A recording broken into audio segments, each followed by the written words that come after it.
ছাত্রলীগের রাজনীতি এবং আওয়ামী লীগের রাজনীতি 5 আগস্টে ক্লোজ হয়ে গেছে। এখন নতুন বাংলাদেশে রাজনীতি করবে বাংলাদেশপন্থী যারা আছে তারাই। সুতরাং বাংলাদেশপন্থী যারা আছে সবাই ঐক্যমত আছে একটা ফ্রি ফেয়ার ক্রেডিবল ইলেকশনের ব্যাপারে।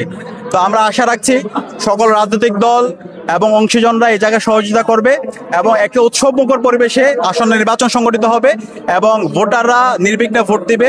তাদের পছন্দের প্রার্থীকে নির্বাচন করার মাধ্যমে তাদের আকাঙ্ক্ষা, তাদের প্রত্যাশা সেটা পূরণ হবে। আপসী নেত্রী বেগম খালেদা জিয়ার জন্য আল্লাহর কাছে দোয়া করছি, আল্লাহ তাআলা যেন দ্রুত সময়ের মধ্যে সুস্থতার নিয়ামত দান করে। সারা দেশের মানুষ ওনার জন্য দোয়া করছে। ফেসিবাদ বিরোধী আন্দোলনে, আধিপত্যবাদের বিরুদ্ধে, আগ্রাসনের বিরুদ্ধে তিনি আজীবন কথা বলে গিয়েছেন।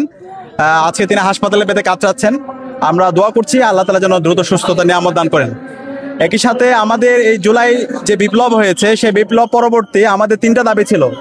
একটি হচ্ছে ফেসিবাদী ব্যবস্থা বিলোপ, নতুন রাজনৈতিক সংস্কৃতি বিনির্মাণ করা, গণহত্যার বিচার সংগঠিত করা এবং একই সাথে একটি ফ্রি ফেয়ার ক্রেডিবল ইলেকশন আয়োজন করা।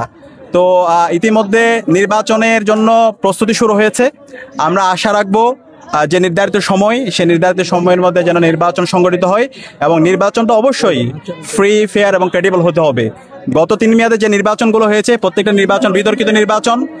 যে তরুণ প্রজন্ম আছে 18 থেকে 35 বছর বয়সী, তারা ভোট দিতে পারেনি।